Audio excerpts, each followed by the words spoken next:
Hello everyone. Today I'll be teaching you how to change the background of your desktop for those who are using the Ubuntu operating system.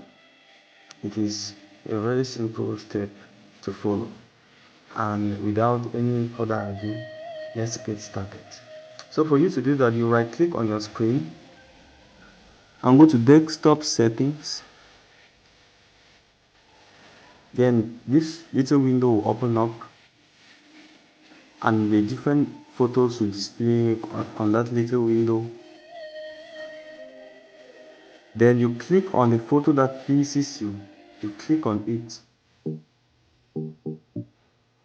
So immediately you click on it, the background photo of your desktop will change. Thanks for watching. Please subscribe to the channel for more videos like this.